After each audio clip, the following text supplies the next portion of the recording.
Please welcome Kerry Washington.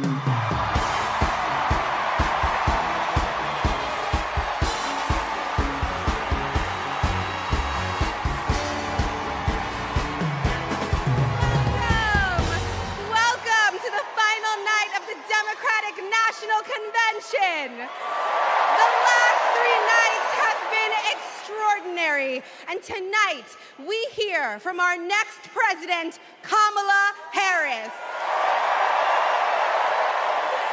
Now, as I stand here, I know that there are folks on social media already saying, go back to your TV show, shut up and act.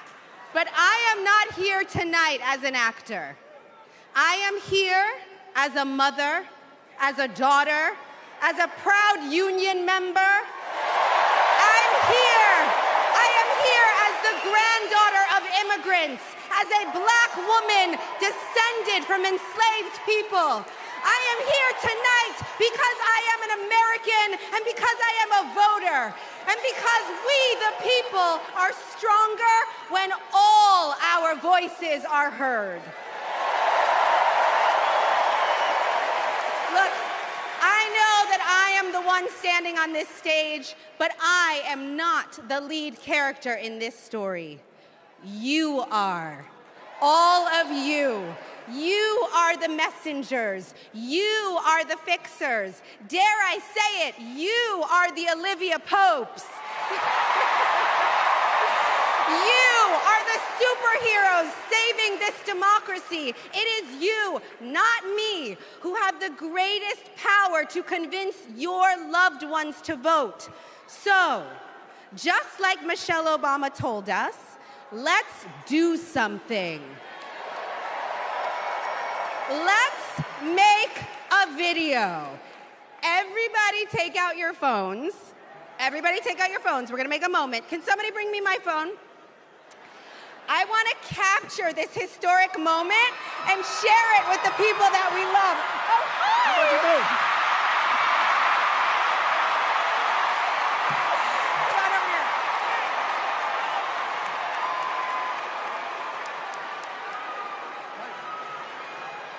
Okay, here's what we're going to do. You're going to take this video, guys. We're all going to take it together. We're going to post it to social media, text your friends, send this message out into the world. When I say when we fight, you're going to say? Are you ready? Okay, let's record. We're recording. You ready, Tony? Yep, I'm ready. Okay, ready? When we fight, when we fight, when we fight, are you ready for Kamala Harris to win? Good, because when Kamala wins, America wins. We did it! We did it, Joe. Thank you, Tony. I don't get to stay? No, you gotta go. Bye, everybody. Tony Goldwyn, ladies and gentlemen. Okay, so listen. It's come to my attention that there are some folks who struggle or pretend to struggle with the proper pronunciation of our future president's name. So, hear me out. Confusion is understandable. Disrespect is not. So tonight, we are going to help everyone get it right. Here to help me are some very special guests.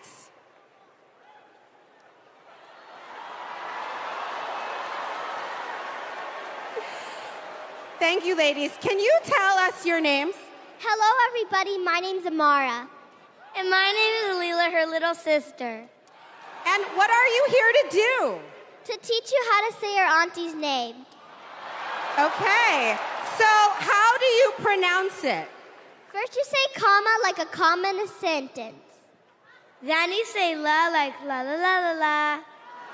Put it together, and it's 1, 2, 3, Kamala. All right, so let's practice. Let's practice. Everybody over here, say comma. Everybody over here, say la. Together.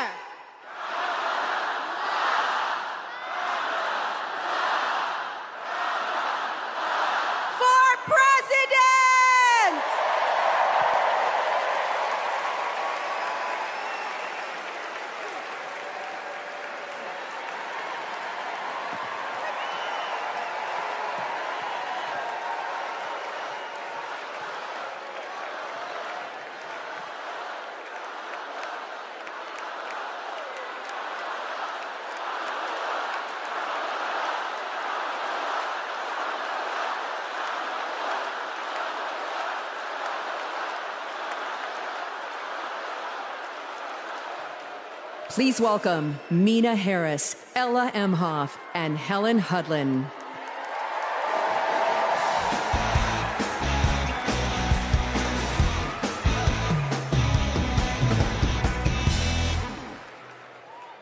Hi, I'm Mina.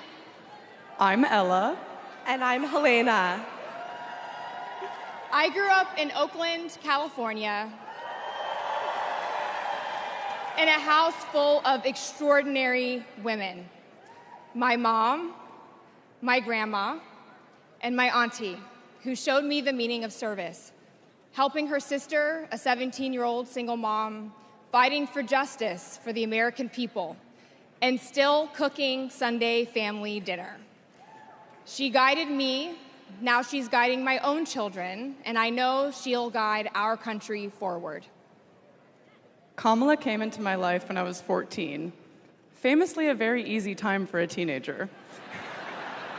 Like a lot of young people, I didn't always understand what I was feeling. But no matter what, Kamala was there for me. She was patient, caring, and always took me seriously. She's never stopped listening to me, and she's not going to stop listening to all of us.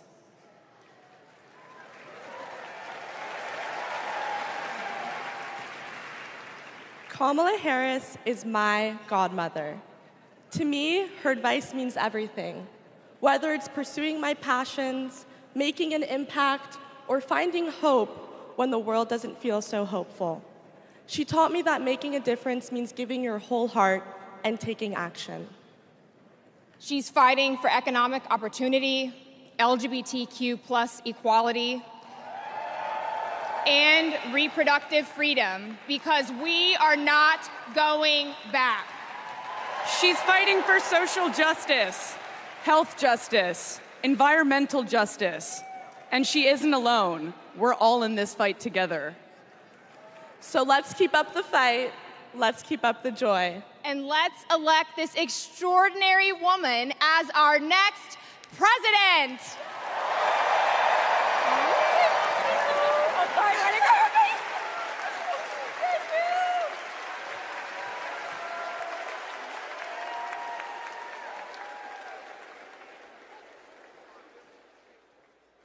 Please welcome actor and comedian D.L. Hughley.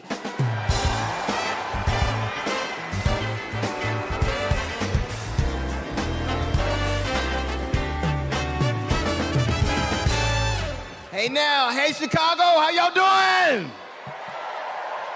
What's happening in California?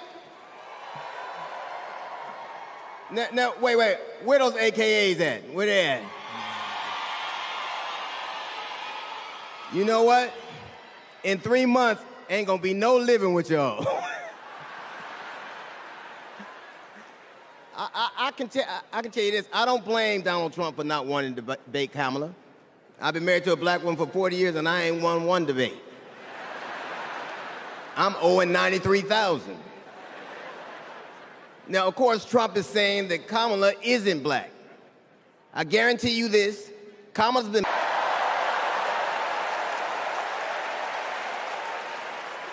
And if he keeps sliding in the polls the way he is, the only thing what it's like when you get left for a younger woman.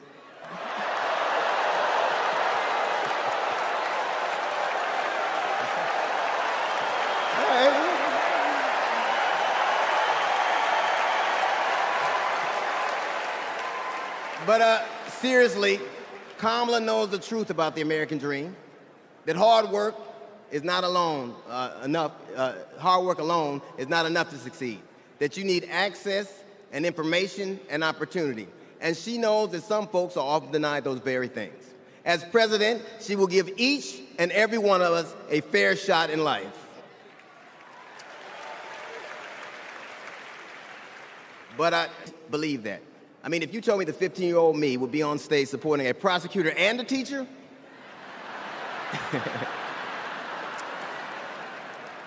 there is no way that I would have believed you. But because I made assumptions about Kamala's record, and I often repeated them to a lot of people. Then one day, Kamala invited me to her house. She put her hand on my shoulder, and she asked me to do some research, something I had never done. something a lot of people I know had never done before. Imagine attacking someone's character without a single Google search. So I did what I should have done in the first place. I learned that she had done for us exactly what she promised to. I believe that your apology should be as loud as your accusation, and I'm here apologizing in front of the whole damn world. I was wrong. I was wrong, and I'm so very glad I was wrong because, Kamala, you give me hope for the future, a future where my grandchildren, Nola and Stevie, had the freedom to control their own bodies, where they have the opportunity to go as far as their wits and their talents would take them. That future, ladies and gentlemen, is possible, but only if we elect Kamala Harris as the 47th President of the United States of America. I will say this to you, the best piece of advice I've ever gotten in my entire life is you don't have to know what you will do, just know what you won't. And we won't go back.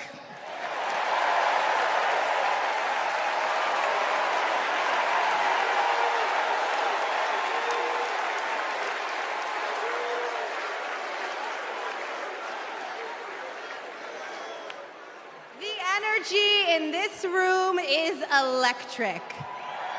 And you can feel it everywhere, all over the country. In the coming weeks, I want us to find ways to maintain this energy and this joy and this commitment, because there will be days when the work ahead seems impossible. And when that happens, I know what I do. I get involved. I get engaged. I ask myself, how can I be of service to my community? Because community is why we do this. Am I right? Yes, we do this for our children, for our parents, for our teachers and care workers who treat our loved ones like their own. We do this for working families who make this country thrive. We do this for the planet and for each other. We do this for justice and for peace and for democracy. And as we are about to hear, we do this for the safety of our communities.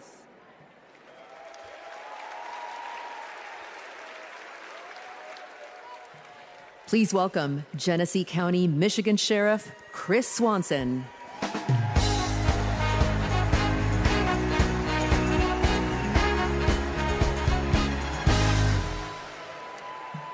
My job is to protect people, all people. In 2020, righteous anger spilled over into the streets of Flint, Michigan. One bad decision from either side, and there would have been bloodshed. But that didn't happen. We laid down our riot gear, and we embraced the community, and instead of hate, we chose hope.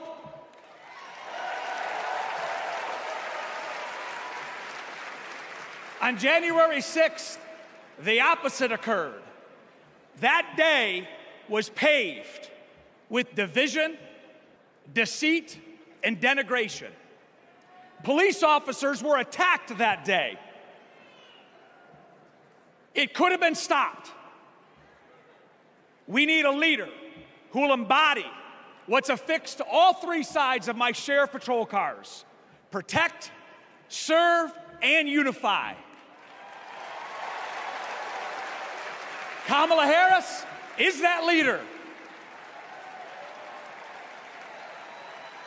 As a prosecutor, Kamala Harris protected us by putting violent criminals and sex offenders behind bars. If I was in a courtroom, she's exactly the tough prosecutor that I'd want to see. As vice president, she served America by keeping us safer. And I can testify firsthand, where I come from, crime is down and police funding is up. As president, Kamala Harris will unify our country. She will bring us together, because our country needs a leader who will go toe-to-toe with drug cartels and bullies. One who has already taken the oath raised her right hand to advocate for the people. I can tell you in 2020, we were able to turn a protest into a peaceful movement by walking together. One city, one community, and one country. America, let's walk. Let's walk. Let's walk together and let's elect Kamala Harris and turn hate into hope yet again. Thank you.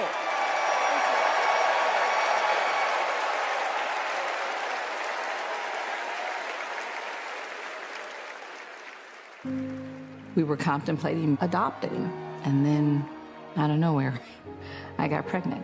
Jordan was so much fun as a child. When all of a sudden... Oh my God, somebody's shooting! 3 of those rounds he aimed at Jordan. Jordan didn't deserve to die that way. Reports of an active shooter at a high school. These students have now lived through so many of these shootings since they were born almost. We were praying and crying. I don't know how we're alive. An active shooter at an elementary school in Uvalde, Texas. Multiple children have been killed. Most of the body's so mutilated that only DNA test or green Converse could identify. Trump did nothing on guns and was proud of it. There was great pressure on me. We did nothing. After a mass shooting in Iowa, Trump said, I have to get over it. You never get over it. Kamala Harris and Joe Biden refused to get over it. As district attorney, she got illegal guns off the street. As Attorney General, she took on transnational crime rings and stopped gun trafficking. As Vice President, she helped pass the most sweeping gun violence legislation in 3 decades, keeping guns out of the hands of criminals, expanding background checks, closing loopholes. We'll finally pass red flag laws, universal background checks, and an assault weapons ban. Kamala understands the fight we're in. The power is with the people. And gives people like me, survivors like me, hope.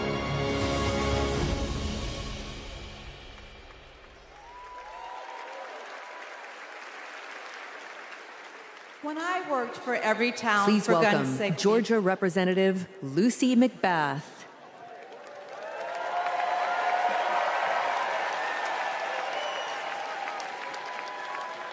When I worked for Everytown for gun safety and Moms Demand Action for Gun Sense in America, I saw firsthand the power of telling our stories. You've just heard mine, but there are many more to tell.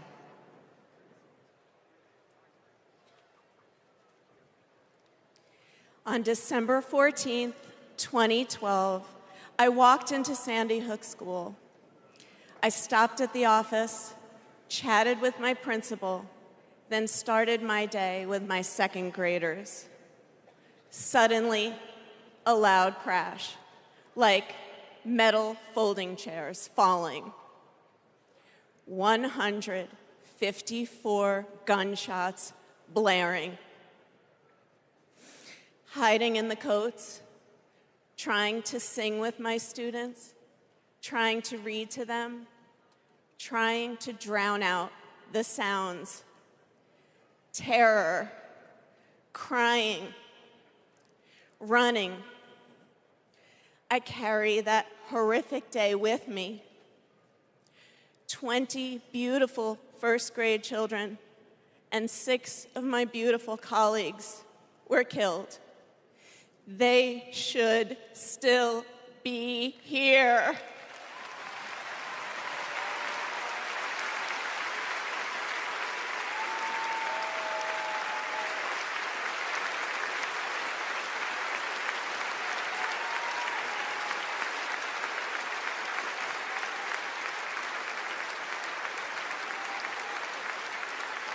It's 10:30 a.m. at Robb Elementary in Uvalde.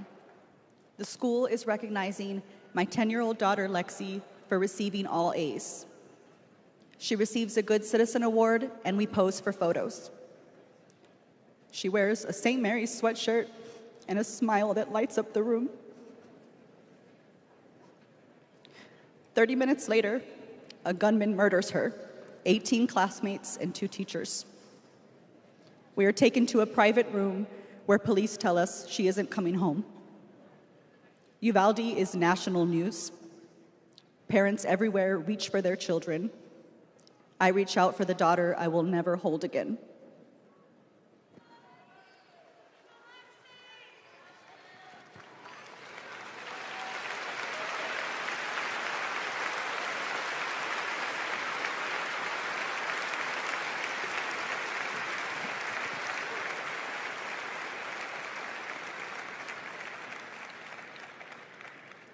My niece, Sandy Patrice, was 22.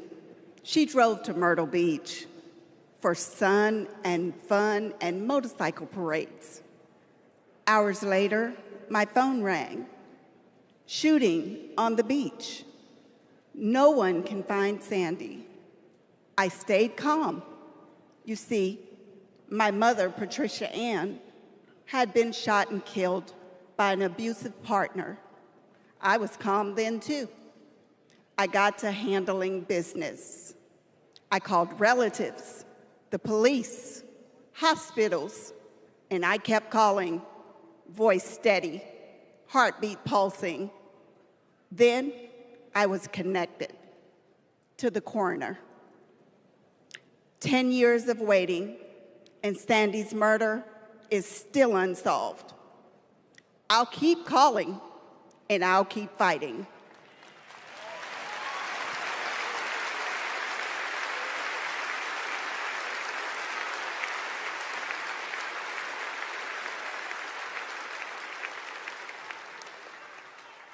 I was in high school when my classmate got shot. It changed my story. Instead of worrying about taking a test, I started worrying about living to take another test. They say schools are for learning, and I did learn a lot that day. I learned how to run, how to hide and drop, that what happens in the news can happen to me. But I learned something else too, that we can write and must write a new story if we choose to.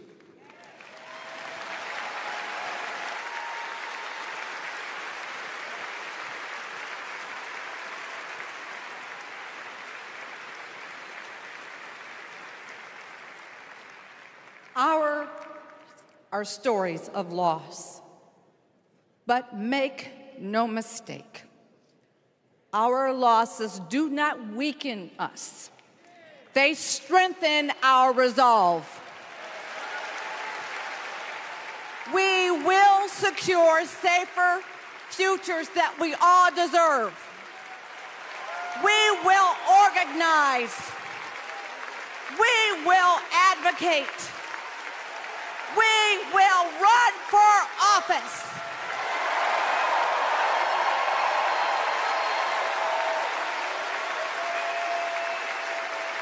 And we will join with Americans from small towns and big cities to keep our communities safe.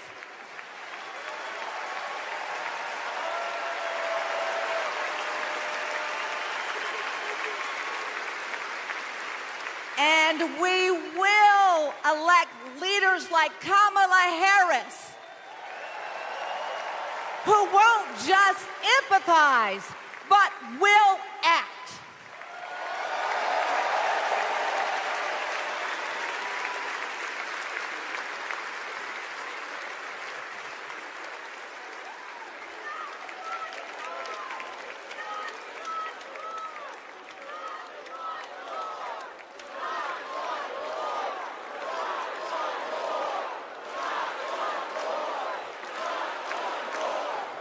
Please welcome former Arizona Representative Gabby Giffords.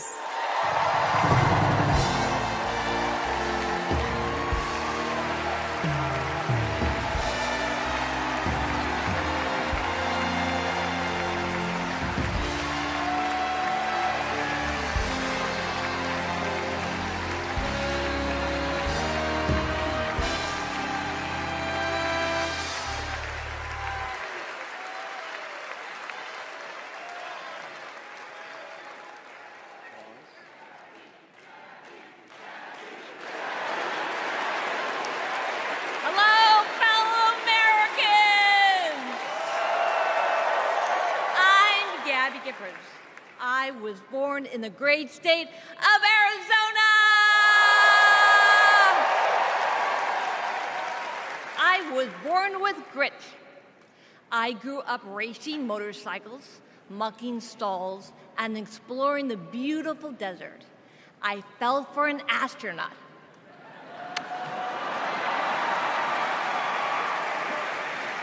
For 5 years, I served in Congress from a swing district. Everybody called me a rising star. Then on January 8th, 2011, a man tried to assassinate me. He shot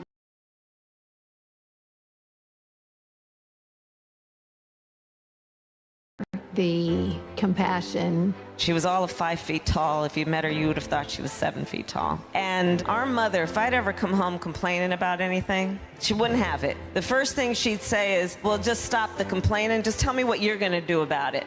And since she was a young girl, Kamala Harris has been fighting for families like the ones she grew up with. That is Kamala. She can't help herself from standing up for people and standing up for what she thinks is right. She has been that way our whole lives. Being a protector is what led her to become a prosecutor. Looking back now, I could say it was her calling. As a courtroom prosecutor, she went after predators who targeted women and children, and fraudsters who ripped off working families. And she put dangerous gang members and human traffickers behind bars. We didn't have partnerships with DOJ or FBI or DEA or any of those law enforcement agencies. Now, we all work collaboratively. She was the person who built the foundation in how we do criminal justice in America.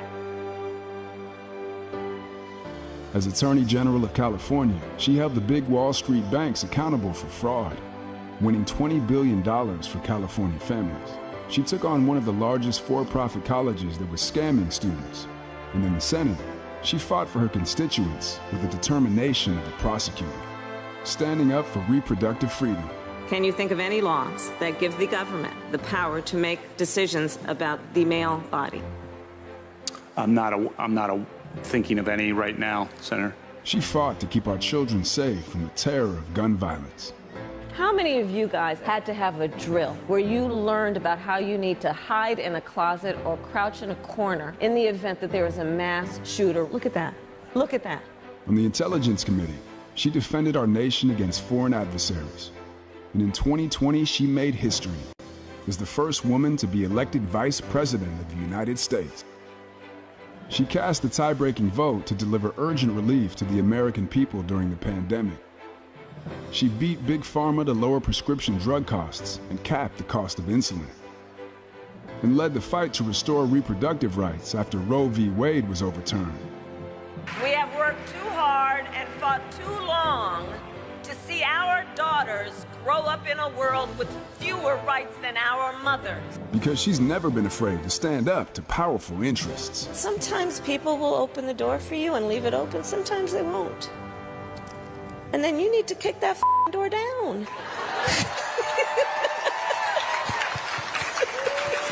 Excuse my language.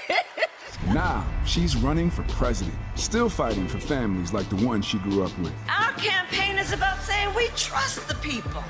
We're saying we just want fairness. We want dignity for all people. And we are a work in progress. We haven't yet quite reached all of those ideals, but we will die trying because we love our country. We believe in our country. We're not falling for these folks who are trying to divide us, trying to pull us apart. We know what we stand for, and we stand for the people, and we stand for the dignity of work, and we stand for freedom. We stand for justice. We stand for equality. And so we will fight for all of it. That's who Kamala Harris is. That's what she believes, and that's what she'll fight for every day.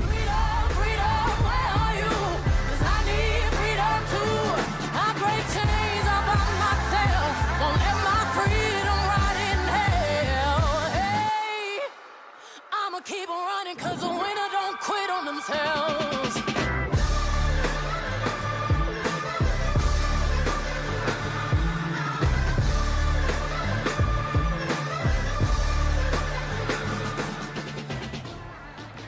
Please welcome the Democratic nominee for president, Vice President of the United States of America, Kamala Harris.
So very much.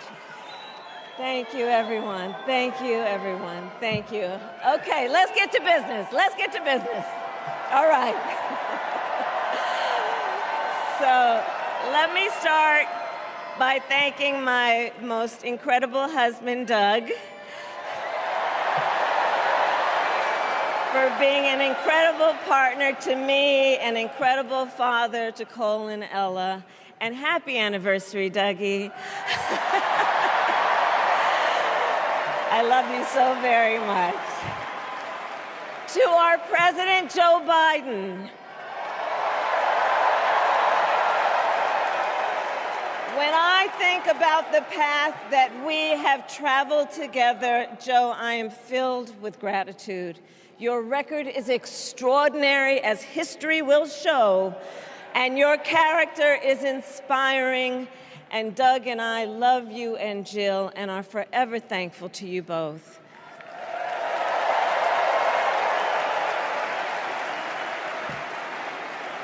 And to Coach Tim Walz,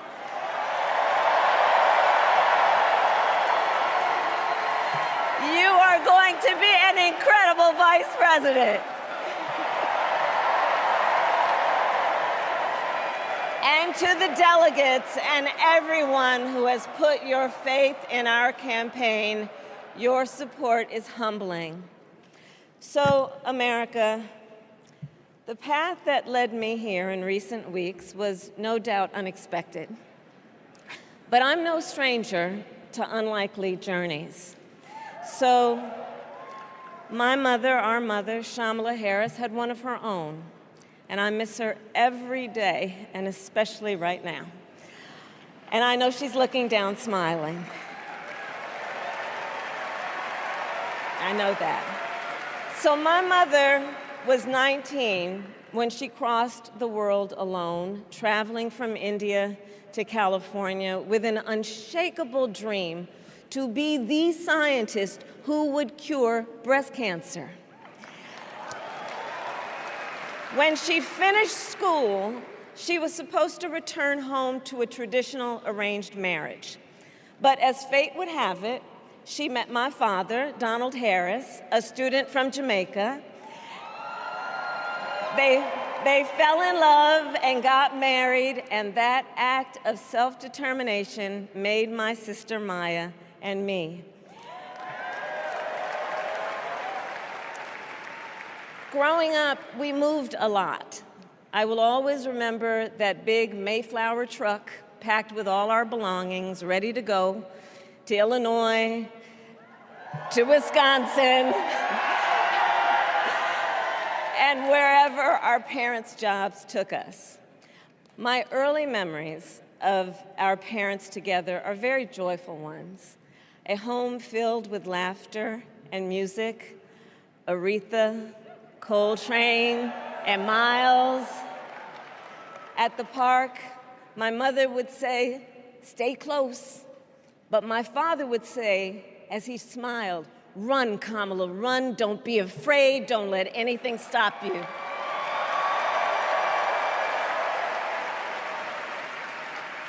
From my earliest years, he taught me to be fearless. But the harmony between my parents did not last. When I was in elementary school, they split up. And it was mostly my mother who raised us. Before she could finally afford to buy a home, she rented a small apartment in the East Bay. In the Bay, you either live in the hills or the flatlands. We lived in the flats. A beautiful working-class neighborhood of firefighters, nurses, and construction workers, all who tended their lawns with pride. My mother, she worked long hours, and like many working parents, she leaned on a trusted circle to help raise us. Mrs. Shelton, who ran the daycare below us and became a second mother. Uncle Sherman, Aunt Mary, Uncle Freddie, Auntie Chris. None of them family by blood, and all of them family by love.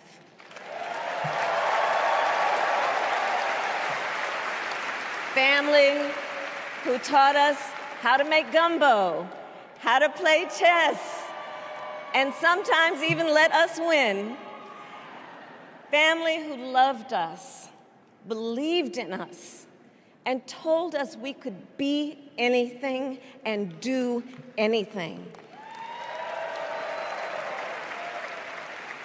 They instilled in us the values they personified: community, faith, and the importance of treating others as you would want to be treated, with kindness, respect, and compassion.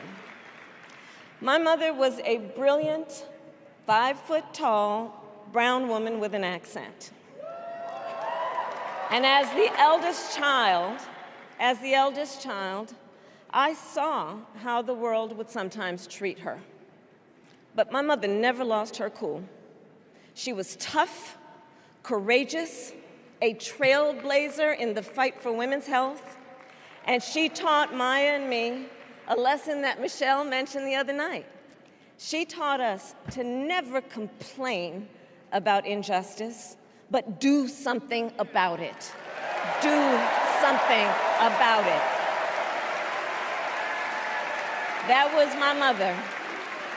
And she taught us, and she also taught us,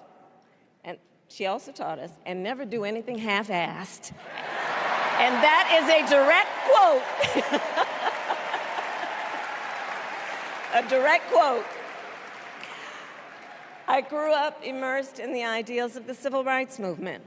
My parents had met at a civil rights gathering, and they made sure that we learned about civil rights leaders, including the lawyers like Thurgood Marshall and Constance Baker Motley, those who battled in the courtroom to make real the promise of America. So at a young age, I decided I wanted to do that work. I wanted to be a lawyer. And when it came time to choose the type of law I would pursue, I reflected on a pivotal moment in my life. You see, when I was in high school, I started to notice something about my best friend, Wanda. She was sad at school, and there were times she didn't want to go home. So one day I asked if everything was all right, and she confided in me that she was being sexually abused by her stepfather. And I immediately told her she had to come stay with us, and she did. This is one of the reasons I became a prosecutor, to protect people like Wanda, because I believe everyone has a right to safety, to dignity, and to justice.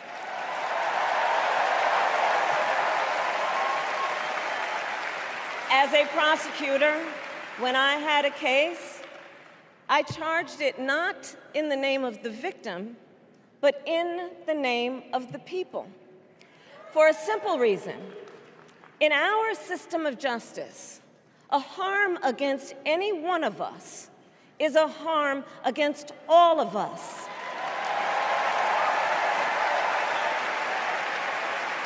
And I would often explain this to console survivors of crime, to remind them no one should be made to fight alone. We are all in this together. And every day in the courtroom, I stood proudly before a judge and I said 5 words: Kamala Harris for the people.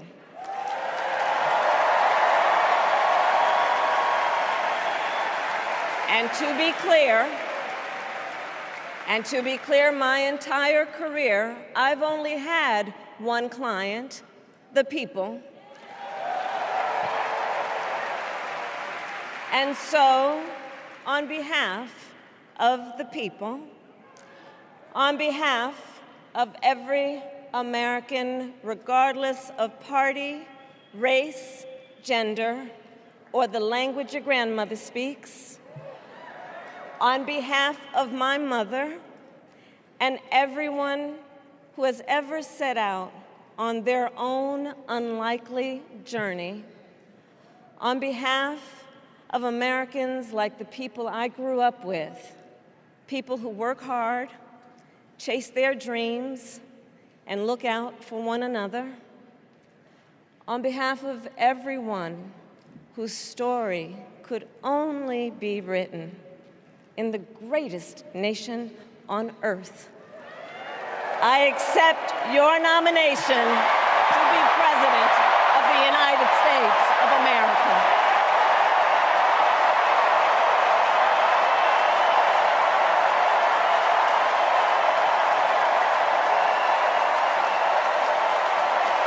And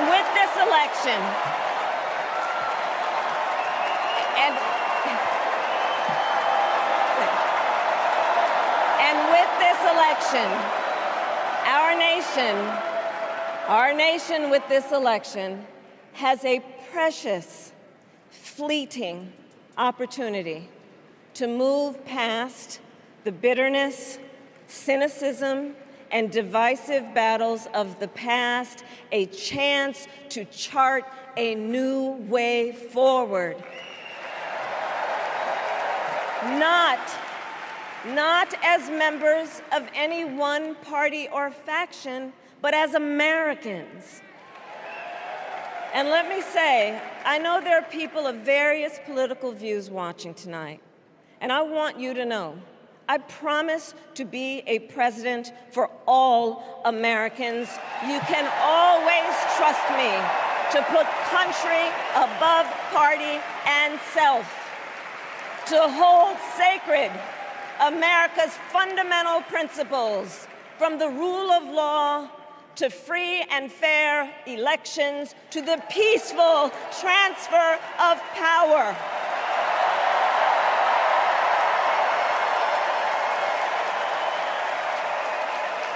I will be a president who unites us around our highest aspirations, a president who leads and listens, who is realistic, practical, and has common sense, and always fights for the American people. From the courthouse to the White House, that has been my life's work. As a young courtroom prosecutor in Oakland, California, I stood up for women and children against predators who abuse them. As Attorney General of California, I took on the big banks, delivered $20 billion for middle-class families who faced foreclosure, and helped pass a homeowner Bill of Rights, one of the first of its kind in the nation. I stood up for veterans and students being scammed by big for-profit colleges, for workers who are being cheated out of their wages, the wages they were due, for seniors facing elder abuse. I fought against the cartels who traffic in guns and drugs and human beings, who threaten the security of our border and the safety of our communities. And I will tell you, these fights were not easy. And neither were the elections that put me in those offices. We were underestimated at practically every turn. But we never gave up, because the future is always worth fighting for. And that's the fight we are in right now, a fight for America's future.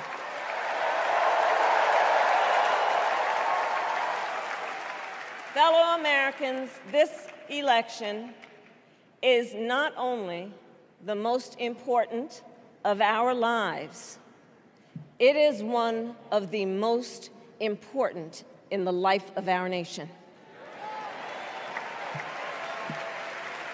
In many ways, Donald Trump is an unserious man. But the consequences of putting Donald Trump back in the White House are extremely serious. Consider not only the chaos and calamity when he was in office, but also the gravity of what has happened since he lost the last election. Donald Trump tried to throw away your votes. When he failed, he sent an armed mob to the United States Capitol, where they assaulted law enforcement officers. When politicians in his own party begged him to call off the mob and send help, he did the opposite. He fanned the flames. And now, for an entirely different set of crimes, he was found guilty of fraud by a jury of everyday Americans, and separately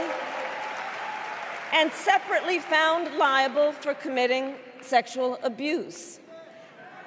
And consider what he intends to do if we give him power again. Consider his explicit intent to set free violent extremists who assaulted those law enforcement officers at the Capitol. His explicit intent to jail journalists, political opponents, and anyone he sees as the enemy. His explicit intent to deploy our active duty military against our own citizens. Consider the power he will have, especially after the United States Supreme Court just ruled that he would be immune from criminal prosecution. Just imagine Donald Trump with no guardrails, and how he would use the immense powers of the presidency of the United States, not to improve your life, not to strengthen our national security, but to serve the only client he has ever had, himself.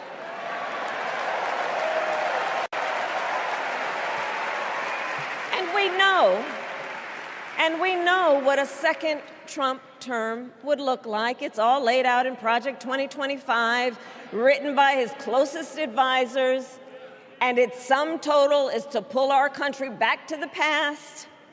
But America, we are not going back. We are not going back. We are not going back. We are not going back to when Donald Trump tried to cut Social Security and Medicare. We are not going back to when he tried to get rid of the Affordable Care Act, when insurance companies could deny people with pre-existing conditions. We are not going to let him eliminate the Department of Education that funds our public schools. We are not going to let him end programs like Head Start that provide preschool and childcare for our children. America, we are not going back.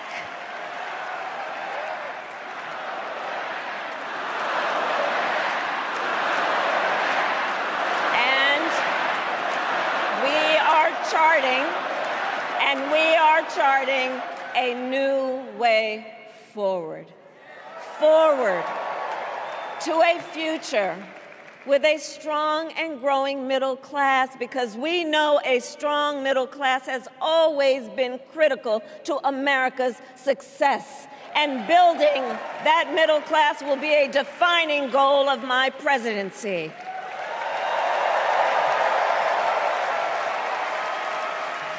And I'll tell you, this is personal for me. The middle class is where I come from. My mother kept a strict budget. We lived within our means, yet we wanted for little. And she expected us to make the most of the opportunities that were available to us and to be grateful for them. Because, as she taught us, opportunity is not available to everyone. That's why we will create what I call an opportunity economy where everyone has the chance to compete and a chance to succeed. Whether you live in a rural area, small town, or big city. And as president, I will bring together labor and workers and small business owners and entrepreneurs and American companies to create jobs, to grow our economy, and to lower the cost of everyday needs like health care and housing and groceries. We will provide access to capital for small business owners and entrepreneurs and founders. And we will end America's housing shortage and protect Social Security and Medicare. Now compare that to Donald Trump, because I think everyone here knows he doesn't actually fight for the middle class. He doesn't actually fight for the middle class. Instead, he fights for himself and his billionaire friends. And he will give them another round of tax breaks that will add up to $5 trillion to the national debt. And all the while, he intends to enact what in effect is a national sales tax, call it a Trump tax, that would raise prices on middle-class families by almost $4,000 a year. Well, instead of a Trump tax hike, we will pass a middle-class tax cut that will benefit more than 100 million Americans.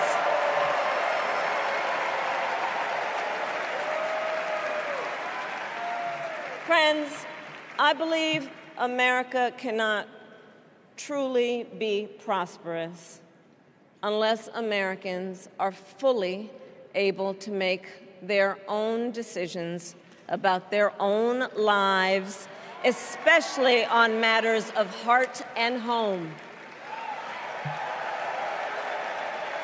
But tonight, in America, too many women are not able to make those decisions.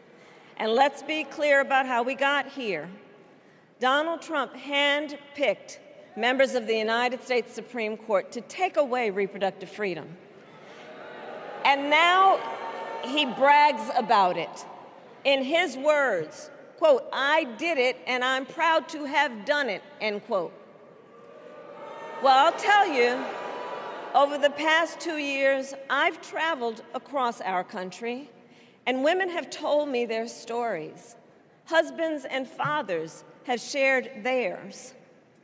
Stories of women miscarrying in a parking lot, developing sepsis, losing the ability to ever again have children, all because doctors are afraid they may go to jail for caring for their patients. Couples just trying to grow their family, cut off in the middle of IVF treatments.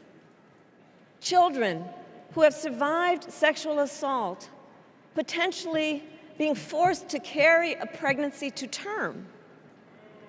This is what's happening in our country because of Donald Trump. And understand, he is not done. As a part of his agenda, he and his allies would limit access to birth control, ban medication abortion, and enact a nationwide abortion ban with or without Congress. And get this,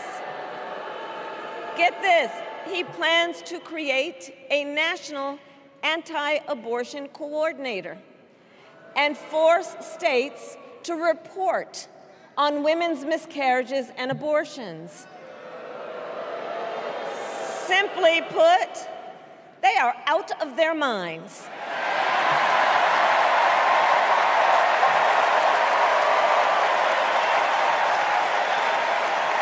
And one must ask, why exactly is it that they don't trust women? Well, we trust women. We trust women. And when Congress passes a bill to restore reproductive freedom, as President of the United States, I will proudly sign it into law.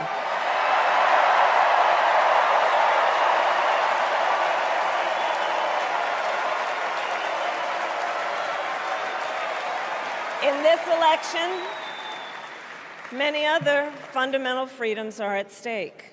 The freedom to live safe from gun violence in our schools, communities, and places of worship. The freedom to love who you love openly and with pride. The freedom to breathe clean air and drink clean water and live free from the pollution that fuels the climate crisis. And the freedom that unlocks all the others, the freedom to vote. With this election, we finally have the opportunity to pass the John Lewis Voting Rights Act and the Freedom to Vote Act.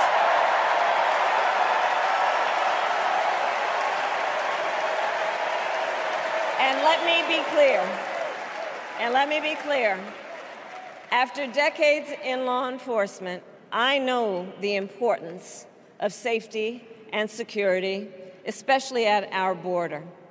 Last year, Joe and I brought together Democrats and conservative Republicans to write the strongest border bill in decades. The Border Patrol endorsed it.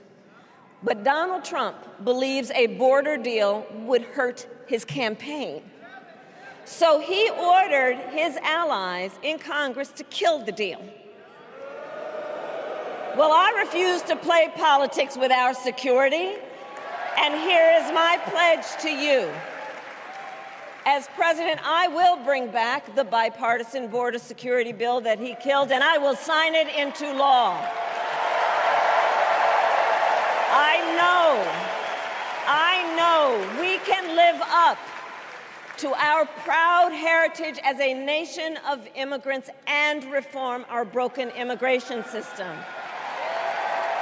We can create an earned pathway to citizenship and secure our border.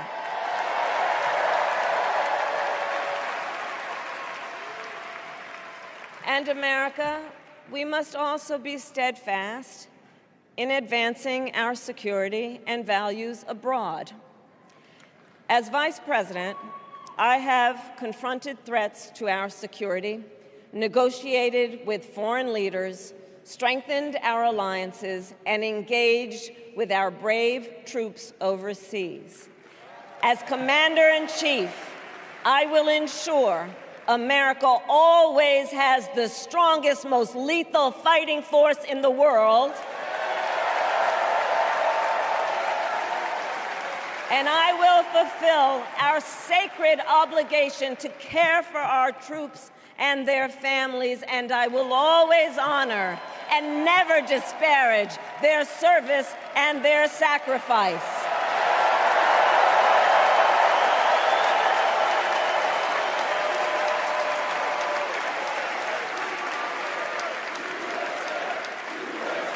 I will make sure that we lead the world into the future on space and artificial intelligence, that America, not China, wins the competition for the 21st century, and that we strengthen, not abdicate, our global leadership.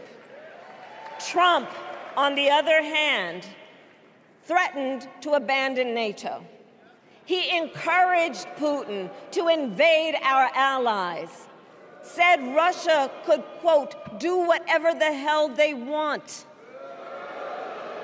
5 days before Russia attacked Ukraine, I met with President Zelensky to warn him about Russia's plan to invade.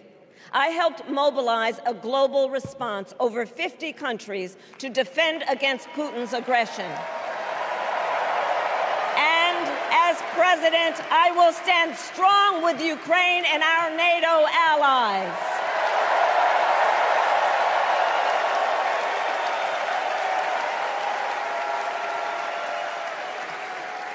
With respect to the war in Gaza, President Biden and I are working around the clock, because now is the time to get a hostage deal and a ceasefire deal done.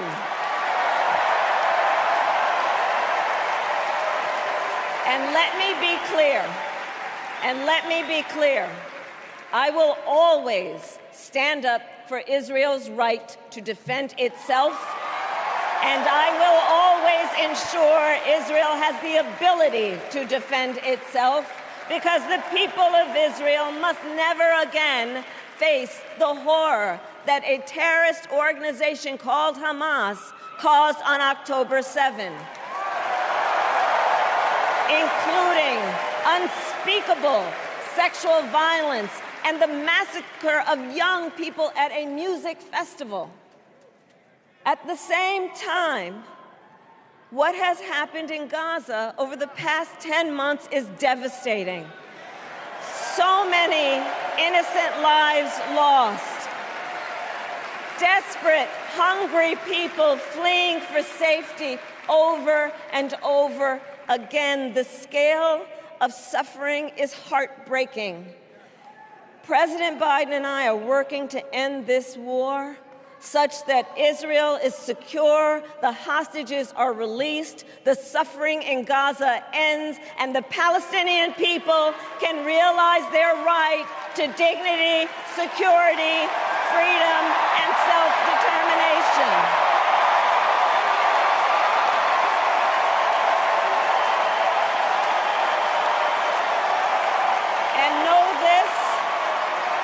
I will never hesitate to take whatever action is necessary to defend our forces and our interests against Iran and Iran-backed terrorists. I will not cozy up to tyrants and dictators like Kim Jong-un who are rooting for Trump,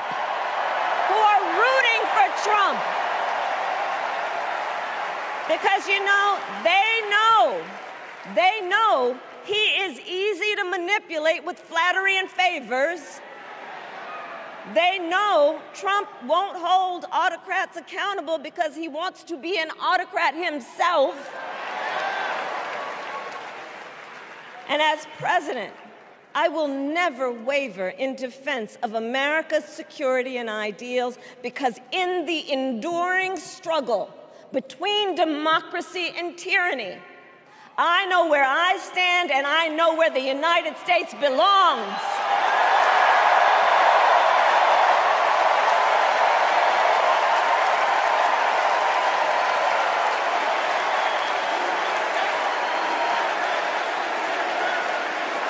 So, fellow Americans,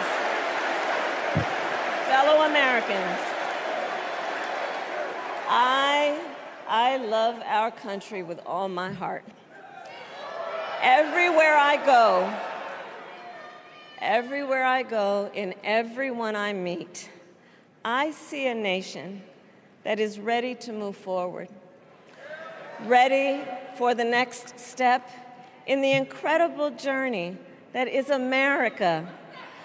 I see an America where we hold fast to the fearless belief that built our nation and inspired the world, that here, in this country, anything is possible, that nothing is out of reach. An America where we care for one another, look out for one another, and recognize that we have so much more in common than what separates us. That none of us has to fail for all of us to succeed. And that in unity there is strength. You know, our opponents in this race are out there every day denigrating America, talking about how terrible everything is. Well, my mother had another lesson she used to teach. Never let anyone tell you who you are. You show them who you are. America, let us show each other and the world who we are and what we stand for. Freedom, opportunity, compassion, dignity, fairness, and endless possibilities.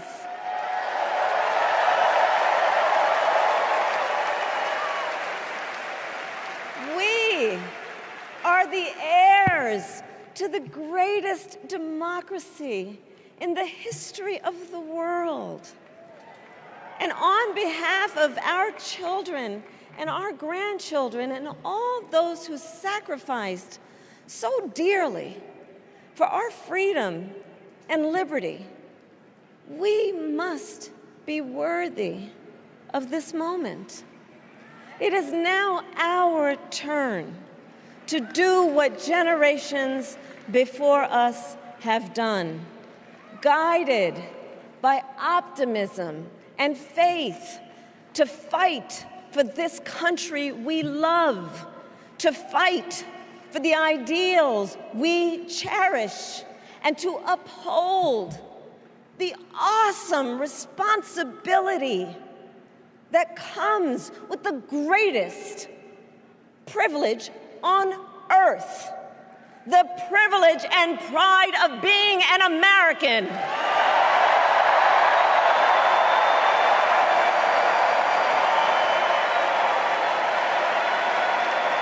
So let's get out there, let's fight for it, let's get out there, let's vote for it, and together, let us write the next great chapter in the most extraordinary story ever told. Thank you.